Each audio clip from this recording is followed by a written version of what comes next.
I answered my wife's phone by mistake and heard another man laugh. He's just another broken soldier. They were talking about me. Before we dive deeper, make sure you hit that like button and subscribe for more intense betrayal and revenge stories. And let us know where you are listening in the comments. The coffee was still hot when I heard the phone buzzing on the kitchen counter. My phone was charging upstairs, and the ringtone sounded just like mine. Without thinking, I picked it up. "Hey baby," I said, expecting to hear my wife Jessica's voice. Instead, silence. Then a man's voice I didn't recognize. Who is this?" My blood went cold. "This is Jessica's husband." "Who the hell is this?" The line went quiet for a moment. Then I heard him talking to someone else, his hand probably covering the phone. But not well enough. "It's him," the voice said. "Yeah, the husband." Then I heard Jessica's voice in the background, panicked. "Oh my God, Marcus, hang up. Hang up now." Marcus. So that was his name. But he didn't hang up right away. Maybe he thought I couldn't hear, or maybe he was just stupid. What he said next changed everything. "Relax, Jess. He's just another broken soldier. What's he gonna do?" The line went dead. I stood there in my kitchen, holding my wife's phone, staring at nothing. Just another broken soldier. The words echoed in my head like a grenade going off in a small room. 8 years. 8 years I've been married to Jessica. 8 years since I came back from my last deployment with the SEALs. 8 years of her telling me she understood, that she knew the sacrifices I'd made, that she was proud of me. All lies. I set the phone down carefully, my hands surprisingly steady. That's the thing about military training. Even when your world is falling apart, your body remembers how to stay calm, how to think clearly, how to plan. Jessica was supposed to be at her book club tonight. That's what she'd told me when she kissed my cheek and walked out the door 2 hours ago. "Just going to discuss romance novels with the girls," she'd said with a smile that I now realized was fake as plastic. I walked to the window and looked out at our driveway. Her car was gone, just like she said it would be. But she wasn't reading about fictional romance. She was living it with someone named Marcus. Someone who thought I was broken. My phone started buzzing upstairs. Probably Jessica, calling to see if I suspected anything. To smooth things over with some lie about a wrong number or a misunderstanding. I didn't move to answer it. Instead, I sat down at the kitchen table and thought about Marcus's words. Broken soldier. He'd said it like it was obvious, like it was something Jessica had told him, like it was their private joke. The thing is, he wasn't completely wrong. I had come back different from my deployments. 3 tours in Afghanistan will change a man. You see things, do things, lose friends in ways that civilian minds can't understand. I'd struggled with sleep for months. Had nightmares. Jumped at loud noises. But I wasn't broken. I was a Navy SEAL. We don't break. We bend. We adapt. We overcome. I'd worked through my demons with therapy, with time, with the love and support I thought I had at home. I'd rebuilt myself into something stronger. Apparently, Jessica saw it differently. To her, I was damaged goods. Something to be pitted, not respected. Something to be replaced. My phone stopped ringing upstairs. A few seconds later, it started again. I thought about the man's voice. Marcus. He'd sounded young, confident, cocky.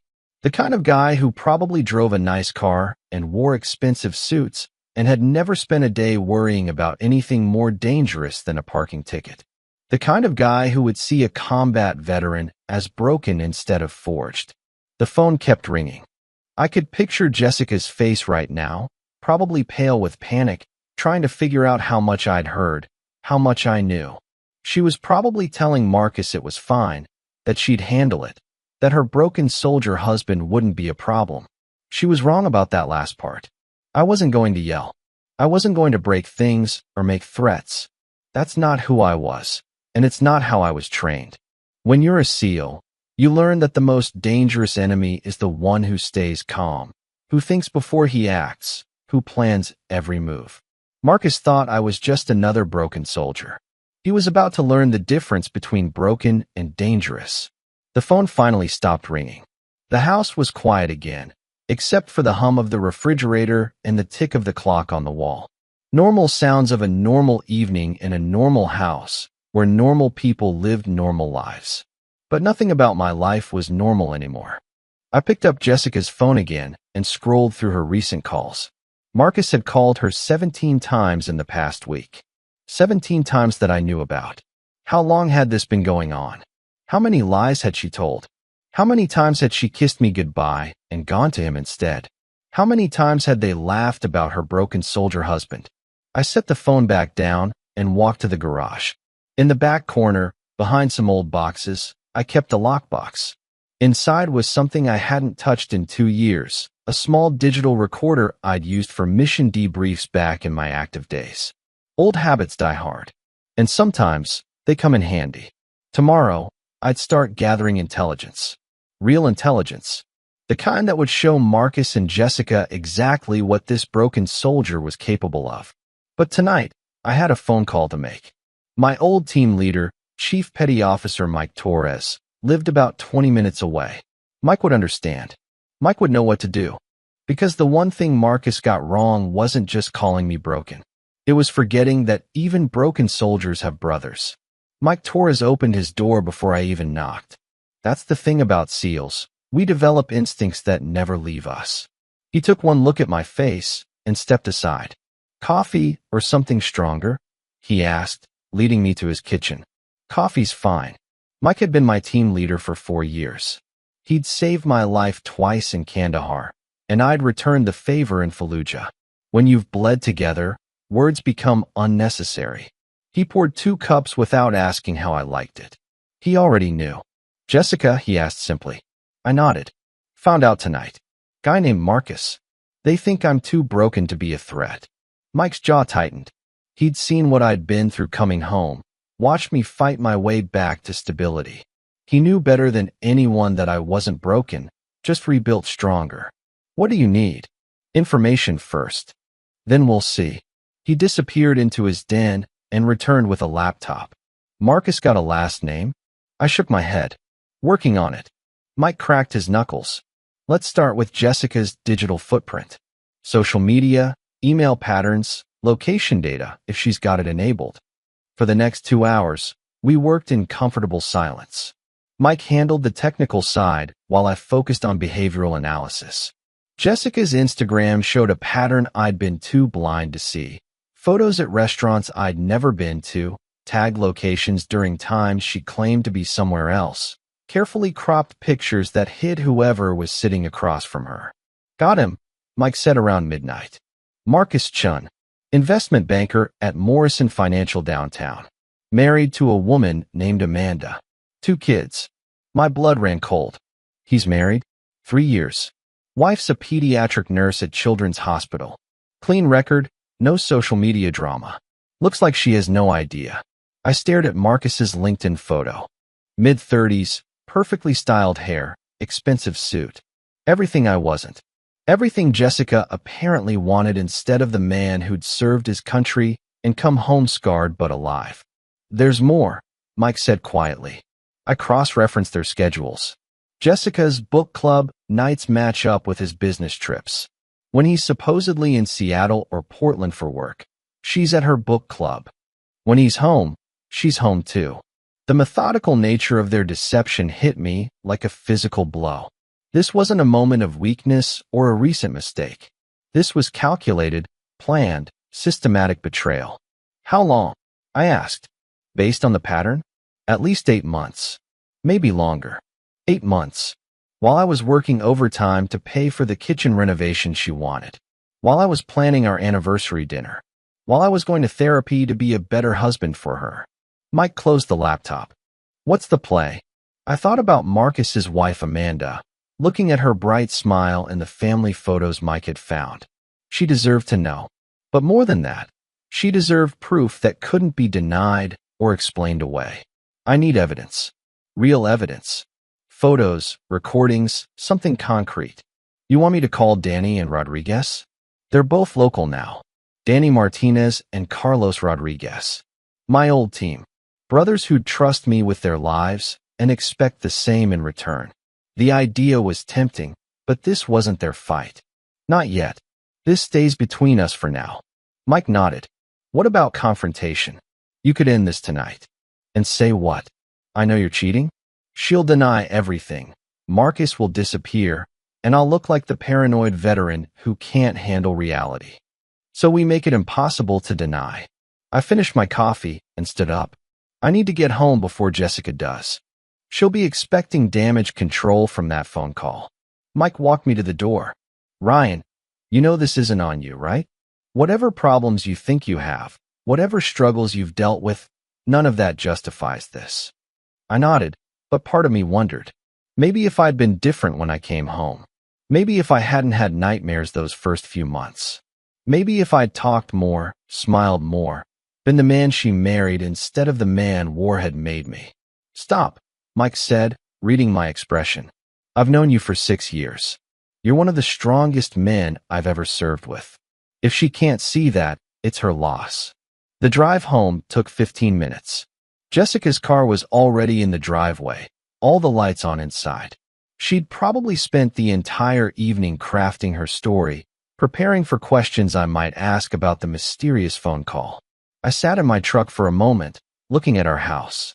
From the outside, it looked perfect. White picket fence, neat lawn, flower beds Jessica had planted last spring.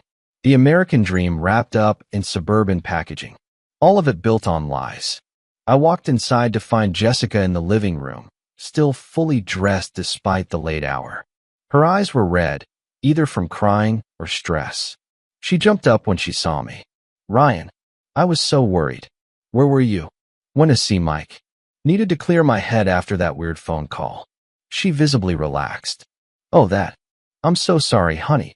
That was my colleague Tracy's boyfriend.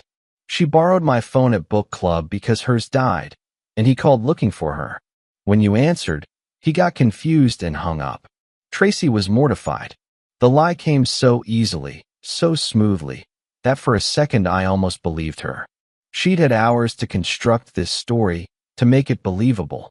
She'd probably even called someone named Tracy to get her to back it up if needed. That explains it, I said. Sorry I worried you. She moved closer and wrapped her arms around me. I love you, Ryan. You know that, right?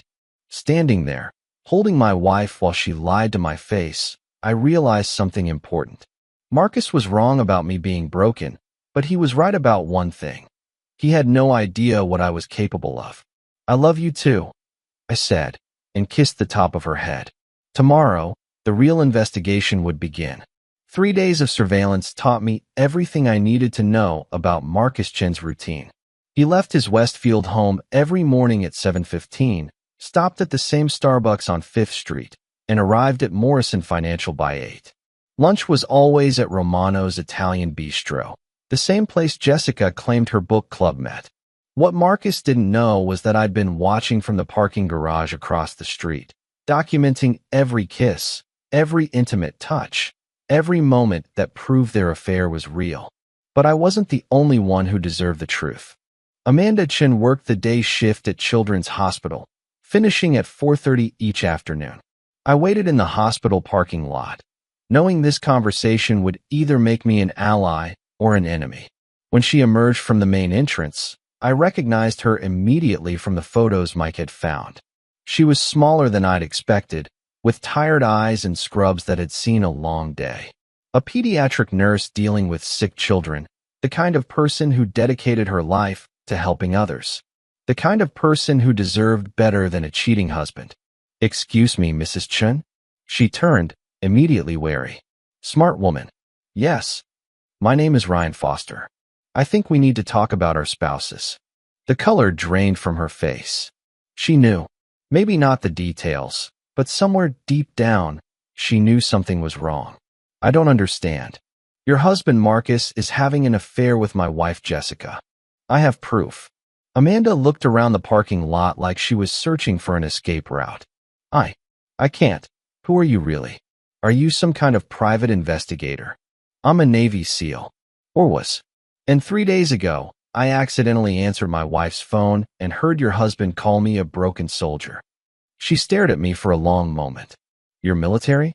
Retired. 3 tours in Afghanistan. Something in her expression softened. My brother was Army. Iraq War. He didn't make it home. I'm sorry for your loss. Amanda leaned against her car, suddenly looking older than her 32 years. I knew something was wrong. Marcus has been different lately. Distracted. Always on his phone. Working late more often. The late nights are with Jessica. I've been watching them. You've been watching my husband? I needed proof. For both of us. I pulled out my phone and showed her the photos I'd taken. Marcus and Jessica holding hands at Romano's. Marcus and Jessica kissing in the parking lot. Marcus and Jessica walking into the Marriott downtown during what should have been his business lunch. Amanda's hands shook as she scrolled through the images. How long? At least 8 months. Maybe longer. She handed the phone back and covered her face with her hands. For a moment, I thought she was going to cry. Instead, she took a deep breath and looked at me with steel in her eyes. What do you want from me? Partnership. They think we're both too weak or too stupid to fight back. Marcus thinks I'm just a broken soldier who can't handle reality. I'm guessing he's told you some version of the same story about me. Amanda nodded slowly. He said Jessica was unhappy, that her husband had PTSD and couldn't give her what she needed. He made it sound like he was rescuing her. The rage that hit me was white-hot and immediate. Marcus hadn't just stolen my wife. He'd painted me as the villain in their love story. The damaged veteran who couldn't satisfy his woman, forcing her to seek comfort elsewhere. What else did he tell you? That you were unstable, dangerous, that Jessica was afraid of you but didn't know how to leave. I closed my eyes and counted to 10. This was worse than I'd thought. Marcus hadn't just dismissed me as broken. He'd made me into a threat, a monster Jessica needed saving from. Do you believe that? I asked quietly. Amanda studied my face. My brother came home from Iraq different too. Quieter, more careful. But he wasn't dangerous, and he wasn't broken. He was just carrying things the rest of us couldn't understand. Your husband is using your brother's memory to justify betraying you. I know. Her voice was steady now, angry. Marcus never served. Never put his life on the line for anyone. He has no right to judge what war does to a person. We stood in silence for a moment. Two people whose marriages were ending for the same reason. Finally, Amanda spoke again. What's your plan? I want them to face consequences. Real consequences. But I need your help. What kind of help? Marcus thinks he's smarter than both of us. He's been careful, covering his tracks, making sure you don't suspect anything. But he's gotten comfortable. Arrogant. And arrogant people make mistakes. Exactly. I need you to act normal for now. Don't confront him. Don't let him know you suspect anything. Can you do that? Amanda thought about it. How long? A week. Maybe 2. Long enough for me to set something up. Set what up? I looked at her carefully. Amanda Chun was tougher than her husband gave her credit for. She was also angry, and angry people could be unpredictable. But I needed her trust. I'm going to arrange a meeting. Marcus wants to believe I'm just a broken soldier who can't handle reality. I'm going to let him keep believing that right up until the moment he realizes how wrong he is. Amanda's smile was cold and sharp. You're going to ambush him. I prefer the term tactical intervention. She laughed despite everything. I'll call you when everything's in place. Until then, can you pretend nothing's changed? I'm a pediatric nurse. I spend my days pretending everything's okay for children who might be dying. I can handle pretending for my cheating husband. We exchanged phone numbers, and I watched her drive away. Amanda Chun was stronger than Marcus realized, just like I was more dangerous than he understood. But the real surprise would come when Marcus discovered that broken soldiers don't fight alone. They fight with their brothers. The text I sent to my old team was simple. Need brothers. Saturday, 1900 hours, Mike's place. Family business. In SEAL culture, family business means everything else stops. No questions asked, no excuses accepted. You show up. By 7 o'clock Saturday evening, Mike's living room looked like a reunion nobody wanted to have. Danny Martinez sat forward in his chair, still carrying himself like the explosive ordnance specialist he'd been. Carlos Rodriguez leaned against the wall, arms crossed, his dark eyes already calculating. Jake Thompson, our former medic, sprawled on the couch, but I could see the tension in his shoulders.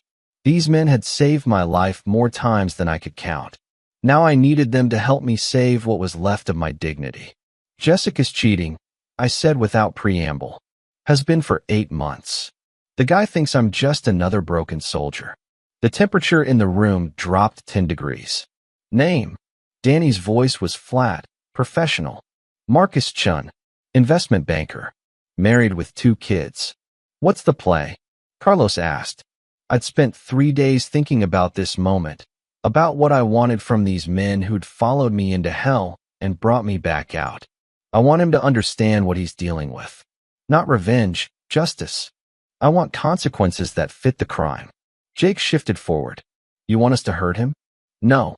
I want us to educate him. Mike pulled up Marcus's information on his laptop and turned the screen toward the others. They studied his photo in silence. The perfectly styled hair, the confident smile, the expensive suit that screamed success and privilege. Pretty boy, Carlos muttered. Bet he's never had dirt under his fingernails. Gets worse, I said, and told them about Amanda, about Marcus painting me as the unstable veteran Jessica needed saving from.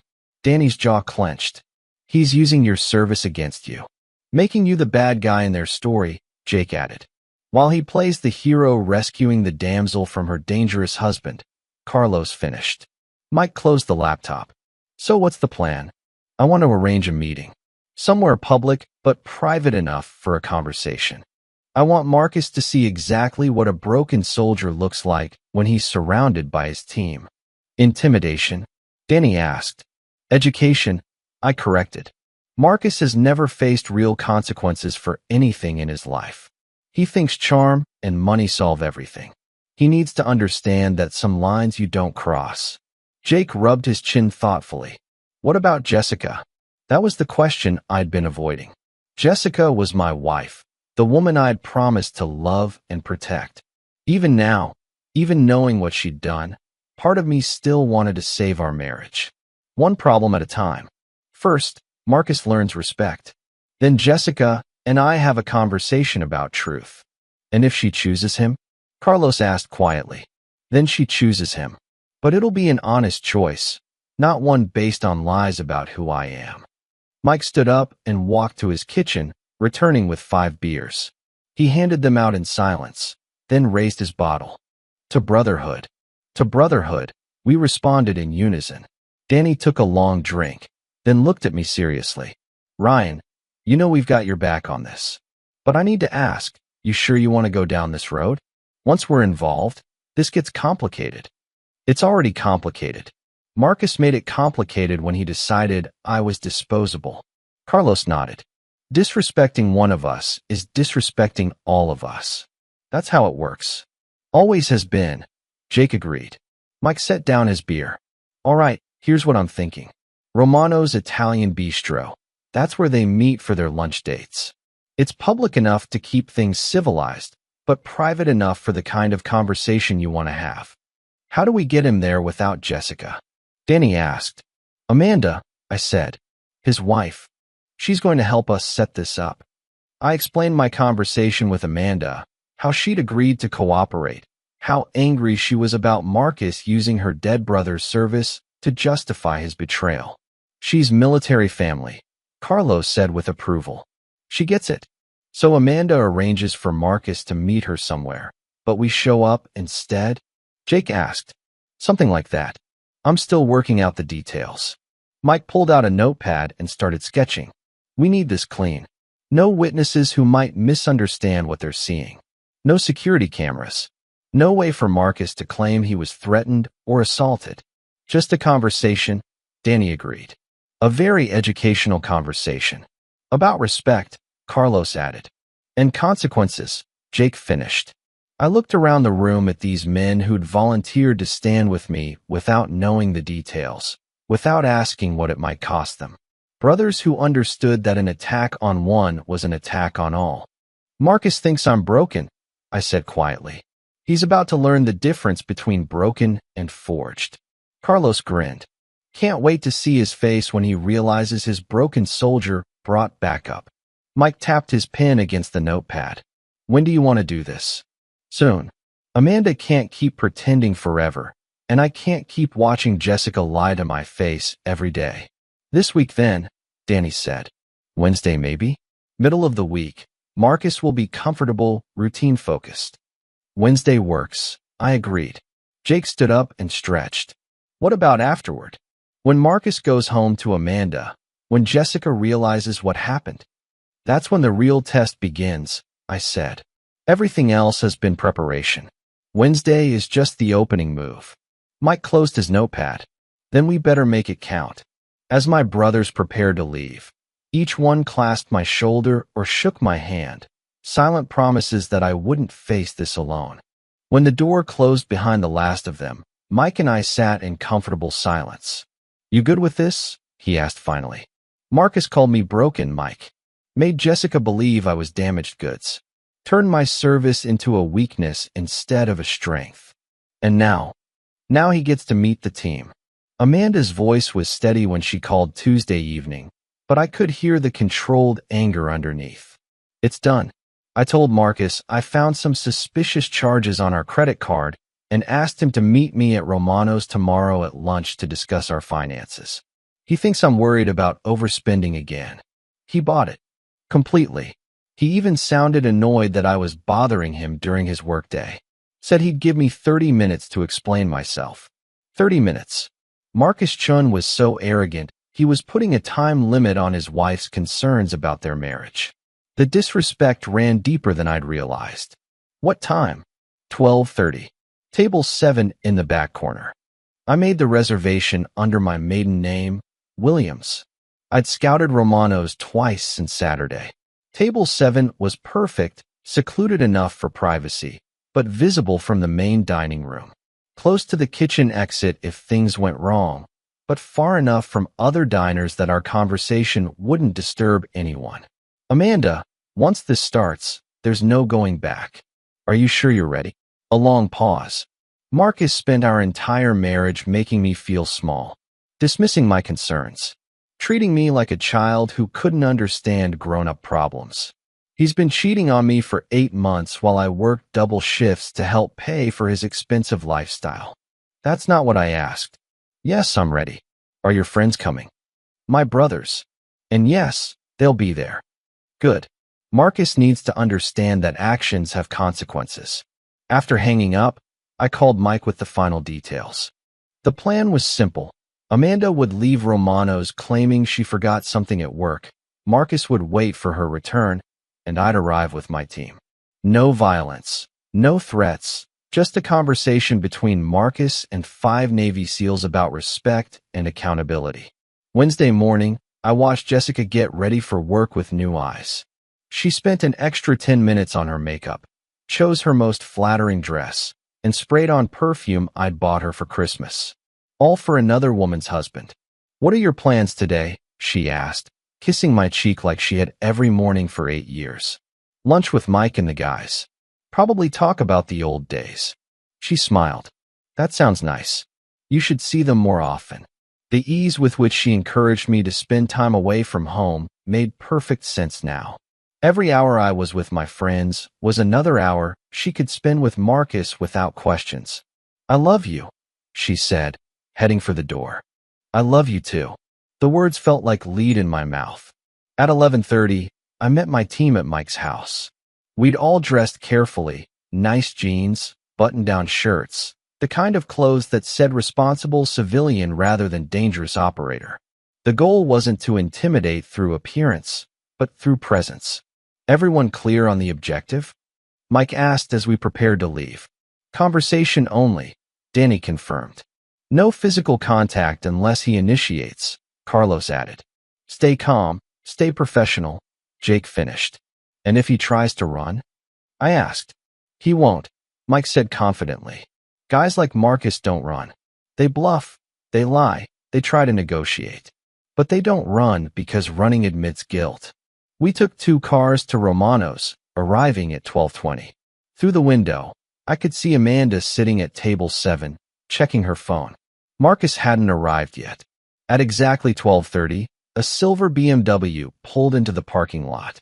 Marcus Chun emerged wearing a tailored suit that probably cost more than most people made in a month. He walked with the casual confidence of a man who'd never faced real consequences for anything. That was about to change.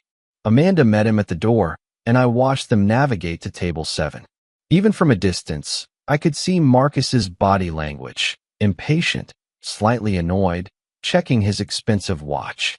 He was doing his wife a favor by showing up, and he wanted her to know it. They sat down and ordered drinks. Amanda pulled out what looked like bank statements and credit card bills. Marcus waved dismissively at whatever she was saying, then leaned back in his chair like he was humoring a child. At 12:40, Amanda stood up suddenly, said something to Marcus, and headed for the door. She paused near our table just long enough to whisper, "He's all yours." Marcus remained seated, probably checking his phone or email while he waited for his overly emotional wife to return with whatever she'd forgotten. He had no idea his comfortable world was about to shift on its axis. "Showtime," Mike said quietly. We stood as one and walked toward table 7. Marcus looked up when we approached, probably expecting to see Amanda returning. Instead, he saw 5 men he didn't recognize standing around his table. His face went through several expressions in quick succession: confusion, concern, and finally recognition as he focused on me. "You're Jessica's husband," he said, his voice careful but not quite afraid yet. "Ryan Foster," I said, extending my hand. "And you're Marcus. We need to talk." He didn't take my hand. "About what?" "About the phone call where you called me a broken soldier. About the lies you've told your wife about me. About the 8 months you've been sleeping with mine." The color drained from Marcus's face as my team settled into the empty chairs around his table. We weren't blocking his exit. We weren't holding him prisoner. But the message was clear. This conversation was happening whether he wanted it or not. "I think there's been a misunderstanding," Marcus said, his investment banker training kicking in. "No misunderstanding," I said calmly. "Just consequences." Marcus's hand trembled slightly as he reached for his water glass. The confident investment banker from the parking lot was gone, replaced by a man who suddenly understood he was outmatched. "Look, I don't know what Jessica told you."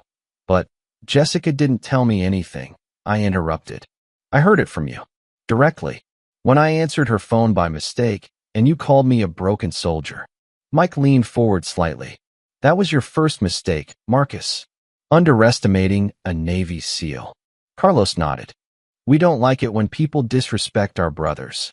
Marcus's eyes darted around the table, finally grasping that he wasn't facing one angry husband.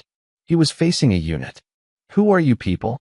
"Team 5, Alpha Platoon," Danny said casually. "Served together in Afghanistan. Ryan here saved my life in Kandahar. I returned the favor in Helmand Province." "Brothers don't forget," Jake added. "And we don't abandon each other." Marcus tried to regain his composure. "This is harassment. I could call the police." "And tell them what?" I asked. "That 5 veterans wanted to have lunch at the same restaurant where you meet my wife? That we sat down at your table to have a conversation?" "You're threatening me." "No," Mike said calmly. "We're educating you. There's a difference." I pulled out my phone and placed it on the table. "These are photos of you and Jessica over the past 8 months. Romano's, the Marriott downtown, that little coffee shop on Elm Street." Should I keep going? Marcus stared at the phone but didn't reach for it. "What do you want?" "I want you to understand something," I said. "You called me broken. You told your wife I was unstable and dangerous.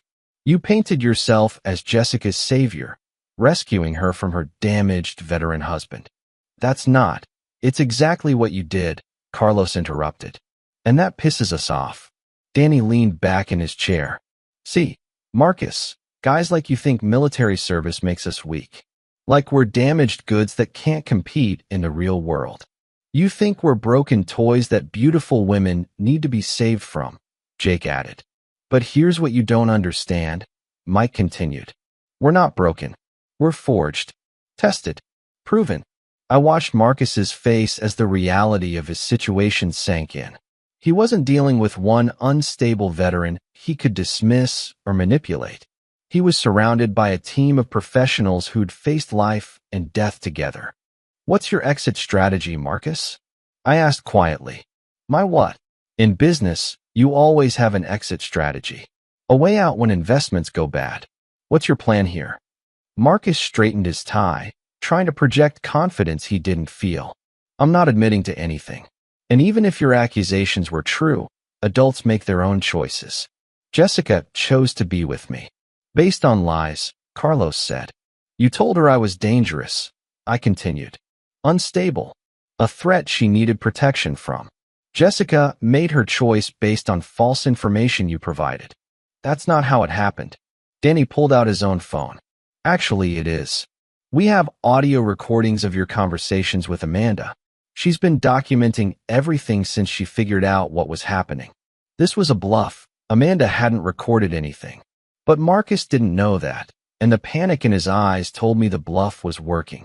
"She wouldn't do that. She's military family," Jake said. "Her brother died in Iraq. She understands loyalty and sacrifice. She also understands betrayal." Marcus looked around the restaurant, probably hoping someone would intervene. But we'd chosen our timing carefully. The lunch rush was winding down, and the few remaining diners were focused on their own conversations. "What do you want from me?" he asked again, his voice smaller now. "First, you're going to stop seeing my wife," I said. "Today, no goodbye conversation, no explanation, no final meeting. It ends now." "Second," Mike continued, "you're going to tell Jessica the truth. That you lied about Ryan being dangerous. That you manipulated her fears to get what you wanted. Third," Carlos added, "you're going to have an honest conversation with your wife about what kind of man you really are." Marcus shook his head. "I can't do that. It would destroy my marriage." "Your marriage is already destroyed," Danny said bluntly. "You destroyed it when you started cheating. Now you get to decide whether it ends with honesty or more lies." "And if I refuse?" The table went quiet. This was the moment of truth. Would Marcus choose the easy path or the right one? "Then everyone finds out," I said simply. "Your wife, your children, your colleagues at Morrison Financial, your clients who trust you with their money. Everyone gets to know exactly what kind of man Marcus Chin really is." Jake leaned forward. "See, guys like us, we understand consequences. When you make bad decisions in combat, people die. So we learn to think carefully about our choices." "You've been making bad choices for 8 months," Mike added. "Time to face the consequences." Marcus sat in silence for a long moment, probably calculating his options. Finally, he looked directly at me. "And if I do what you're asking? If I end things with Jessica and tell the truth? Then this stays between us?" I said. "You go home to your family, try to rebuild what you can, and hopefully learn something about honor. But understand this," Carlos said quietly. "If you ever disrespect a veteran again, if you ever use someone's service against them, we'll hear about it. And we'll have another conversation," Danny finished. Marcus's phone buzzed. He glanced at it, and his face went white. "It's Amanda. She wants to know how lunch went." "How did it go, Marcus?" I asked. He looked around the table one more time, seeing 5 men who'd faced real danger and emerged stronger. Men who understood brotherhood, loyalty, and sacrifice. Men who wouldn't be dismissed or discounted. "Educational," he said quietly. The house felt different when I got home that evening. Everything looked the same. Jessica's coffee mug still sat in the sink from breakfast. Her romance novel lay open on the end table. The throw pillows were arranged exactly how she liked them. But something fundamental had shifted. Jessica was in the kitchen making dinner, humming softly while she stirred pasta sauce. The domestic scene felt surreal after the afternoon's confrontation with Marcus. "How was lunch with the guys?" she asked without turning around. "Productive. We had a good conversation about accountability." She nodded absently. "That's nice, honey. Mike called about an hour ago. Said you left your jacket at the restaurant." I hadn't left a jacket anywhere, which meant Mike was giving me a heads up. "What did he say exactly?"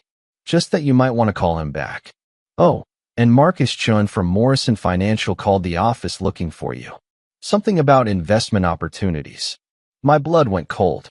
Marcus was making contact, but why through my work? Jessica continued stirring sauce like she hadn't just delivered a bombshell.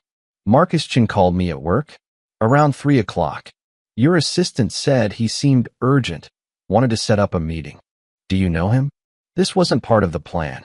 Marcus was supposed to end things quietly, tell Amanda the truth, and fade out of our lives. Instead, he was reaching out to me directly. My phone buzzed with a text from an unknown number. Need to talk. Private. Tomorrow morning, 8 a.m., Riverside Park. Come alone. Jessica glanced over her shoulder. Everything okay? You look pale. Just tired. Long day. She turned off the burner and faced me, really looking at me for the first time in months. Ryan, is something wrong? You've been different lately. Distant. The irony was staggering. Jessica, who'd been lying to my face for 8 months, was concerned about me seeming distant. Have I been distant? Or have you been distracted?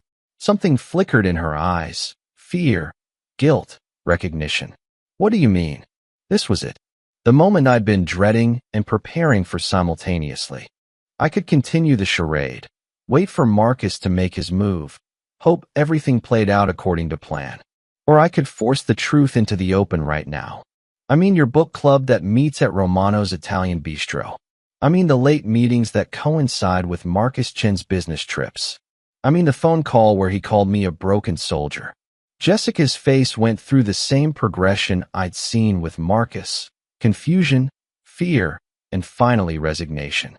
She sat down heavily at the kitchen table. How long have you known? Since the phone call. But I've suspected longer. You changed, Jess. Started pulling away months ago. She stared at her hands. I never meant for it to happen. But it did happen. For 8 months, it happened. Ryan, you have to understand. I understand perfectly. You met someone who seemed easier than dealing with a husband who came home from war different. Someone who didn't have nightmares, or jump at loud noises, or need therapy to function. That's not fair, isn't it? Marcus told Amanda I was unstable, dangerous, that you needed saving from your damaged veteran husband. Did those words come from him or from you? Jessica's silence was answer enough. Both, she whispered finally. When things got serious between us, he asked about you, about our marriage. I told him about the hard times when you first came back, the nightmares, the distance, how scared I was sometimes. Scared of me, scared for you, scared you'd never be the man I married again. The honesty hit harder than any lie could have. Jessica hadn't just been unfaithful, she'd given up on us during my darkest period. When I needed her most, she'd decided I was too broken to fix. So you found someone who wasn't broken. I found someone who made me feel normal again, who didn't carry the weight of things I couldn't understand. I sat across from her at the table where we'd shared thousands of meals, made plans for our future, talked about having children someday. All of it felt like someone else's memories now. What do you want, Jessica? She looked up, tears streaming down her face. I want to not have hurt you. I want to take back the last 8 months. I want to be the woman who was strong enough to help you heal instead of running away when things got hard. But you can't take it back. No, I can't. My phone buzzed again. Another text from Marcus. Jessica doesn't know about today. Let's keep it that way. We need to talk about how this ends. I showed Jessica the message. He wants to meet tomorrow. Alone. She read it twice, her frown deepening. Ryan, Marcus can be. He doesn't like losing control of situations. Don't meet him alone. Are you warning me about your lover? I'm warning you about a man who's used to getting what he wants and doesn't handle rejection well. Is that a threat? It's concern. Whatever you said to him today, it scared him. Scared men do stupid things. I stood up and walked to the window, looking out at the yard where Jessica had planted flowers last spring. She'd been sleeping with Marcus then, coming home to plant roses while carrying another man's secrets. What happens now? She asked quietly. I meet with Marcus tomorrow. We finish this conversation. Then you decide what you want your life to look like. What do you mean? I mean you choose, Jessica. Him or me. Our marriage or whatever you think you have with Marcus. But you choose honestly, knowing who we both really are. She wiped her eyes. And if I choose him, then you choose him. But you do it knowing that I'm not the broken soldier he told you I was. That I'm not the damaged veteran you convinced yourself you couldn't live with. Ryan, you do it knowing that I fought my way back from war, rebuilt myself into something stronger, and became a man who deserved better than lies. Jessica nodded slowly. What if I choose you? Then we figure out if there's anything left to rebuild. But first, I have to make sure Marcus understands the conversation is over. My phone rang. Mike's number. Marcus just called Amanda, he said without preamble. Told her he had to work late tomorrow. Wouldn't be home until after 10. She thinks he's planning something. I looked at Jessica, still sitting at our kitchen table, surrounded by the wreckage of 8 years of marriage. So am I said. I arrived at Riverside Park 15 minutes early, a habit ingrained by years of military training. The morning was crisp, joggers and dog walkers creating normal morning activity that would provide cover if things went sideways. Marcus was already there, sitting on a bench near the river, checking his phone obsessively. He looked like he hadn't slept much. Good. I approached from his blind spot, another old habit. He startled when I sat down beside him. You came alone, he said, scanning the park nervously. Like you asked. Though I'm curious why you wanted this meeting after yesterday's conversation seemed pretty clear. Marcus shifted uncomfortably. Yesterday was theater. 5 guys intimidating 1 man in a restaurant. Very impressive. But this is real life, and real life has complications. Such as Jessica doesn't want to end things. I called her last night after you left Romano's. She cried, Ryan. Actual tears. She's not ready to give up what we have. My jaw clenched, but I kept my voice level. What exactly did you tell her? The truth. That her husband found out about us and threatened me with his military friends. That you're trying to force her to choose based on intimidation rather than love. The manipulation was masterful. Marcus had taken yesterday's confrontation and twisted it into proof that I was the unstable veteran he'd always claimed I was. And Jessica believed that. Jessica knows you, Ryan. She knows what you're capable of when you feel threatened. What am I capable of, Marcus? He leaned forward, his confidence returning as he sensed an advantage. Violence. Jessica told me about the nightmares, the times you'd wake up swinging. The way you'd check locks 3 times before bed, patrol the house at night like you were still in a war zone. Every word hit like a physical blow because they were true. Those first months home had been hell, for me and for Jessica. I had struggled with hypervigilance, with intrusive memories, with the jarring transition from combat to civilian life. She also told me about the time you grabbed her wrist when she startled you awake. Marcus continued. How terrified she looked. How you didn't even remember doing it. That memory was my worst nightmare. The moment I realized my trauma was bleeding into my marriage. I'd started therapy the next day, worked for months to control my responses, to separate past and present. Jessica had forgiven me, or so I thought. So you're saying Jessica stays with you because she's afraid of me? I'm saying Jessica stays with me because I make her feel safe. Something you apparently can't do anymore. A jogger passed our bench, earbuds in, oblivious to the conversation that was reshaping 2 marriages. I watched her disappear around the bend before responding. Here's what's going to happen, Marcus. You're going to end things with Jessica. Today. And you're going to tell Amanda the truth about your affair. Marcus laughed, actually laughed. Or what? You'll have another group therapy session with your veteran friends? File a complaint with my employer? Good luck proving anything. Or I'll destroy your life systematically and completely. His laughter died. Is that a threat? It's a promise. You see, Marcus, you made one critical error in your assessment of me. Which is, you assumed I was alone. A shadow fell across the bench. Marcus looked up to see Danny Martinez standing behind him, holding 2 coffee cups and wearing running gear. Morning, Ryan. Thought you might need caffeine for this conversation. Danny handed me a cup and settled onto the grass nearby, stretching like any other runner taking a break. To a casual observer, we were 3 guys having a morning chat. Marcus's face went white. I said come alone. You did. But see, Marcus, SEALs don't operate alone. We work in teams. Carlos appeared on the jogging path, also in running clothes, checking his phone as he approached. Hey guys, mind if I join you? Having some phone trouble. He sat on the other end of the bench, effectively boxing Marcus in. This is harassment, Marcus whispered. This is brotherhood, Danny corrected. Ryan called for backup. We answered. Jake emerged from behind a cluster of trees, walking a borrowed dog, Mike's German Shepherd, Zeus. He approached our bench with the casual air of a pet owner seeking conversation. Beautiful morning for a walk, Jake said, letting Zeus sniff around the bench. Mind if we join you? Zeus here loves meeting new people. Marcus stared at the dog, then at Jake, then at the three of us surrounding him. What do you want? Same thing we wanted yesterday, Carlos said. Respect. Accountability. Truth. You had your conversation yesterday. I listened. Now leave me alone. Danny leaned forward. See, that's the problem. You didn't listen. You heard, but you didn't listen.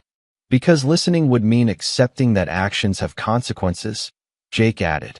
Mike appeared on the path, also in running gear, checking his fitness watch. Ryan, didn't expect to see you here. Mind if I cool down with you guys? 5 Navy SEALs, all in casual morning exercise clothes, all appearing to coincidentally converge on the same park bench where Marcus Chun happened to be sitting. The choreography was perfect, natural, innocent, and absolutely terrifying if you understood what you were looking at. Marcus understood. This is insane, he breathed. You can't just mobilize your entire unit because your wife is cheating. Actually, we can, Mike said calmly. That's what brotherhood means. When one of us calls, we all answer. And right now, Carlos continued, Ryan needs us to help you understand something important. Which is? Marcus asked, his voice barely audible. I leaned closer, my voice quiet but clear. That I'm not a broken soldier. I'm a Navy SEAL with 4 brothers who will move heaven and earth to protect me. Jessica may have told you I was damaged, but she forgot to mention what we're trained to do to people who threaten our family. Danny nodded. See, Marcus, you've been operating under false assumptions. You thought Ryan was isolated, vulnerable, easy to dismiss. You thought wrong, Jake finished. Zeus chose that moment to sit directly in front of Marcus, fixing him with the steady stare that German shepherds have perfected over centuries of protecting their pack. Marcus looked around at the 5 men surrounding him, then down at the dog blocking his path. What do you want me to do? The right thing, I said simply. For once in your life, do the right thing. Marcus cracked within an hour. Amanda called me at 10:30 that morning, her voice shaking with a mixture of anger and relief. He confessed to everything. The affair, the lies about you, even showed me the photos you took. He's packing a bag now. Where's he going? His brother's place downtown. Says he needs time to think. She paused. Ryan, there's something else. He told me what happened at the park this morning. My stomach dropped. Amanda, he said 5 Navy SEALs surrounded him like some kind of military operation. Said it was the most terrifying experience of his life. She laughed, actually laughed. I told him good. Maybe now he understands what real men look like. The relief was overwhelming. Marcus had broken, but he'd also painted us as the intimidating force rather than the reasonable one. That could work in our favor or against us, depending on what story he told elsewhere. What about Jessica? Amanda asked. Haven't heard from her yet. She knows Marcus and I were meeting this morning. She will. Marcus called her from the driveway. I could hear him crying through the phone. Marcus Chun, investment banker and master manipulator, crying in his car while his marriage fell apart. There was justice in that image, even if I couldn't enjoy it fully. By noon, Jessica still hadn't called. I found myself checking my phone obsessively, waiting for her reaction to whatever Marcus had told her. The silence was worse than any conversation we could have had. Mike stopped by around 2 o'clock, ostensibly to return the jacket I'd never left at Romano's. Heard from the others, he said, settling into my kitchen chair. Marcus showed up at Morrison Financial this morning, Requested emergency leave for personal issues. Word is he looked like hell. Any fallout from the park? Danny got a call from his boss asking about his morning run. Apparently, someone reported suspicious activity, multiple men converging on a single location. Danny showed his fitness app, proved he'd been running a regular route. Case closed. And Carlos? Clean. Jake too. We're all accounted for as normal citizens exercising our right to use public parks. The military precision with which we'd handled the situation was evident even in the aftermath. No laws broken, no threats made, no evidence of wrongdoing. Just 5 veterans who happened to be in the same place at the same time. What about Jessica? Mike asked. Radio silence. Marcus apparently called her from Amanda's driveway, but she hasn't reached out to me. Give her time. Her world just exploded. At 4:30, my phone finally rang. Jessica's number. We need to talk, she said without preamble. I'm coming home. She walked through the door 20 minutes later looking like she'd aged a decade in a single day. Her eyes were red-rimmed, her usually perfect makeup smeared, her hands shaking slightly. Marcus told me what happened at the park, she said, not bothering with pleasantries. Did he? 5 SEALs, Ryan? Really? You mobilized your entire unit to intimidate one man. I mobilized my brothers to have a conversation with a man who was disrespecting our service and destroying our marriages. He said you threatened him. I promised him consequences. There's a difference. Jessica sat down heavily on our couch, the same couch where we'd watched movies together, planned our future, talked about growing old together. Now it felt like furniture in a stranger's house. Marcus is gone, she said quietly. Left Amanda this morning, staying with his brother. He's talking about moving to another city, starting over. Good. Good. She looked at me incredulously. Ryan, you destroyed a man's life today. Marcus destroyed his own life the day he decided to cheat on his wife and lie about me. I just made sure he faced the consequences. By surrounding him with trained killers? The phrase hit me like a slap. Trained killers? Is that what you think we are?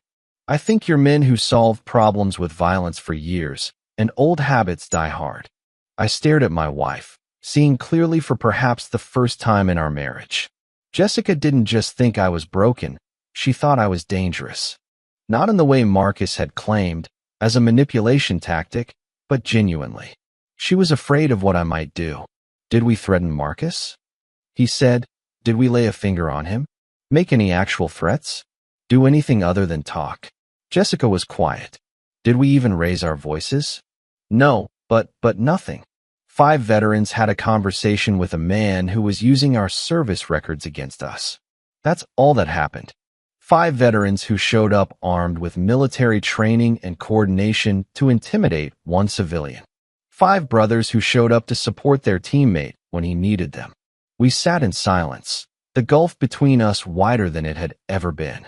Jessica saw my team as a threat, my brotherhood as a weapon. She would never understand that everything we'd done came from loyalty, honor, and love. What happens now? She asked finally. Now you decide what you want, Jessica. Not based on lies Marcus told you, not based on fear of what I might do, but based on who we actually are. And who are we? You're a woman who gave up on her marriage when things got difficult. I'm a man who fought his way back from war to build something worth saving. Ryan, you're a woman who chose to believe I was too broken to love. I'm a man who learned that being forged is stronger than being perfect. She wiped her eyes. I don't know if I can do this anymore. Then don't. Pack your things, file for divorce. Start over with someone who doesn't carry scars you can't understand. But don't pretend this is about what happened at the park or what my brothers did to support me. What's it about then? It's about the fact that you looked at a Navy SEAL who survived 3 combat tours and decided he wasn't worth fighting for.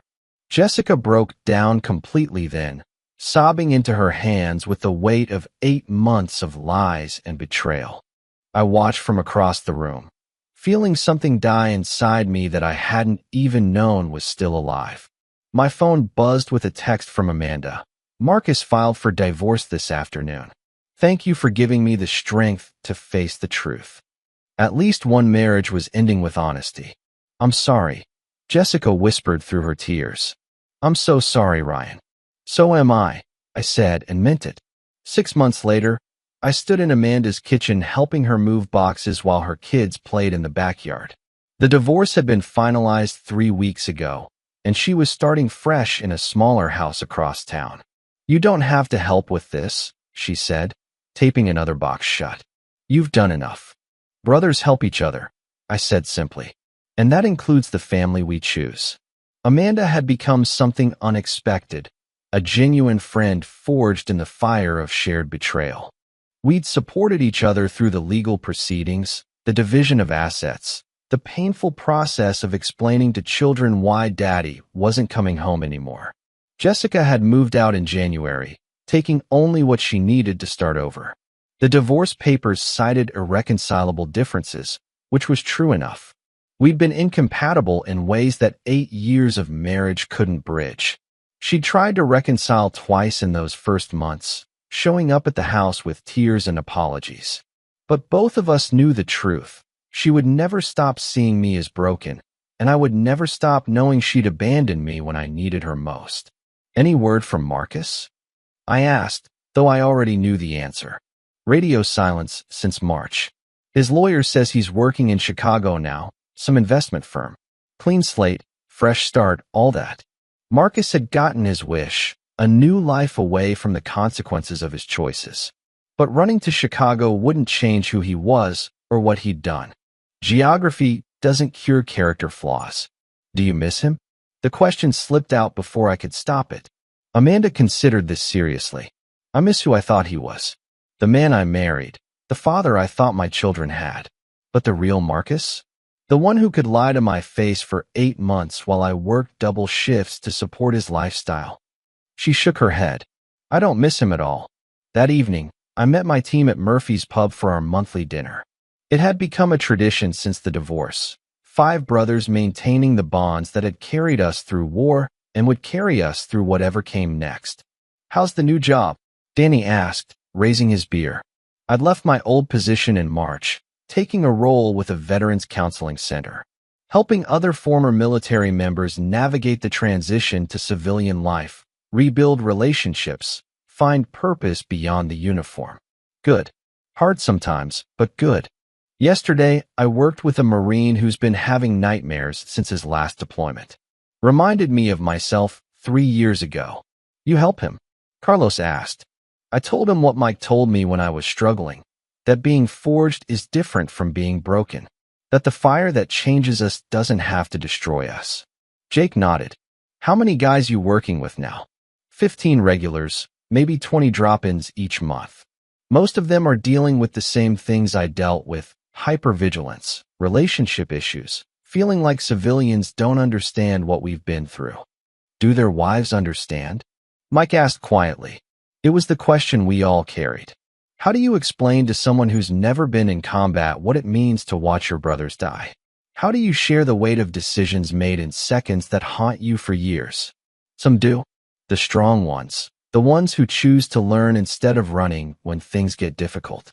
But others. I shrugged. Others decide we're too damaged to love. Their loss, Danny said firmly. Absolutely, Carlos agreed.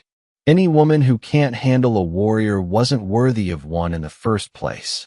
We drank in comfortable silence. 5 men who'd seen the worst of humanity and somehow found a way to keep believing in the best of it. Speaking of warriors, Mike said, Amanda's doing well. Kids are adjusting. She's got that new job at the children's hospital, seems happy. She is happy. Happier than she ever was with Marcus. And you? Jake asked. You happy? I thought about it honestly. Was I happy? I was content, purposeful, surrounded by brothers who understood me completely. I had meaningful work helping other veterans rebuild their lives. I'd learned to trust again, love again, even if it wasn't in the way I'd expected. I'm whole, I said finally. For the first time in years, I'm whole. As we prepared to leave, my phone buzzed with a message from one of my clients. A young Army sergeant struggling with his marriage.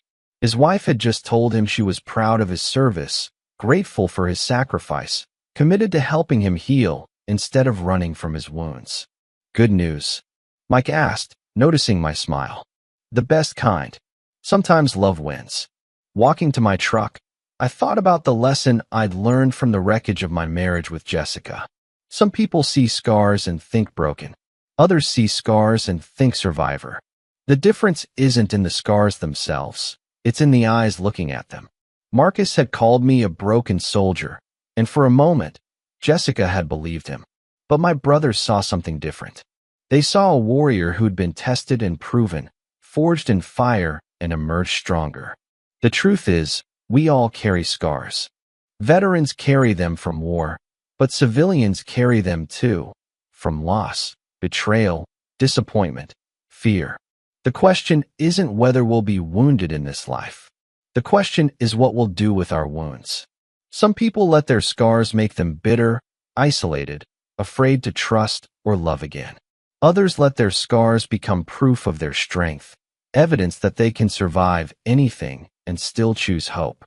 Jessica chose fear. Marcus chose selfishness. But Amanda chose courage, and my brothers chose loyalty, and I chose to believe that even broken soldiers can build something beautiful from the pieces. That's the real victory. Not revenge against those who wronged us, but the choice to become something better because of what we've survived. This story has taken us through betrayal, confrontation, and ultimately redemption. But here's the question that matters most. What would you have done in Ryan's position? When someone calls you broken, when the person you love most believes them, how do you choose to respond? Let us know in the comments where you're watching from